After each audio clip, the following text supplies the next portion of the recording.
La Maestà del Palazzo Pubblico di Siena è un'opera di Simone Martini che questo pittore realizza fra il 1312 e il 1315. L'opera gli era stata commissionata dal Consiglio dei Nove, che era una sorta di oligarchia che governava Siena e che era un consiglio composto da 9 uomini ed erano tutti esponenti di famiglie di mercanti e banchieri. Era quindi un governo popolare al quale i nobili non potevano accedere.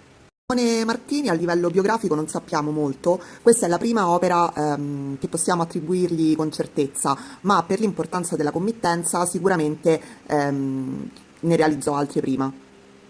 Nato alla fine del XIII secolo, forse fu allievo di Duccio da Buoninsegna e sappiamo anche che interruppe il lavoro su questa maestà per recarsi ad Assisi, dove condivise l'ambiente di lavoro con Giotto nella Basilica Inferiore, e sappiamo anche di un suo soggiorno a Napoli e che concluse la sua vita ad Avignone.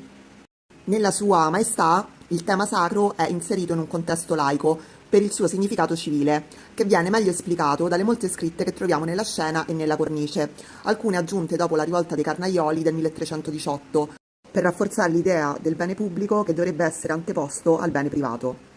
La rivolta dei Carnaioli infatti aveva cercato di rovesciare il governo dei Nove a Siena, cercando di instaurare un governo di nobili.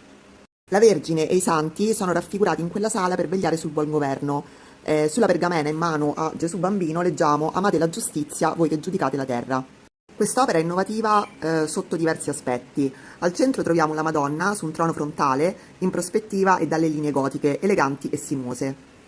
Qualche anno prima Duccio da Buoninsegna aveva realizzato un'altra maestà che troviamo invece nel Duomo di Siena. Siena era una città molto devota alla Madonna, in quanto nel 1260, prima della battaglia di Montaperti, che poi la vedrà vittoriosa contro Firenze, si era affidata alla Madonna. Rispetto alla maestà di Duccio, quella di Simone Martini mostra una prospettiva più realistica. Notiamo ad esempio i personaggi intorno alla scena centrale.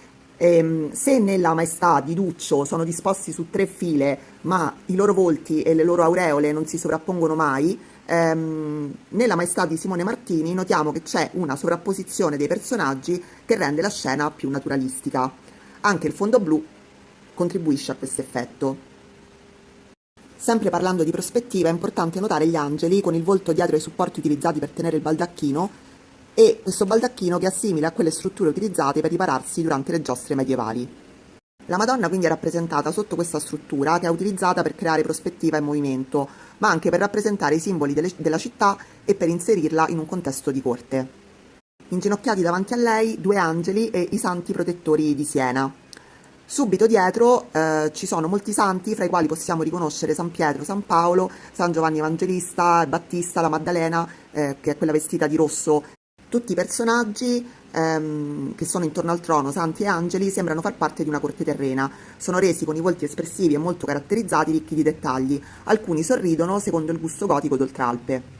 Da notare le figure allungate, la ricerca di questa linea elegante e sinuosa, che è caratteristica della scuola senese, ripresa dal gotico francese, e il cromatismo elegante e raffinato, che si genera con l'accostamento di colori caldi e colori freddi.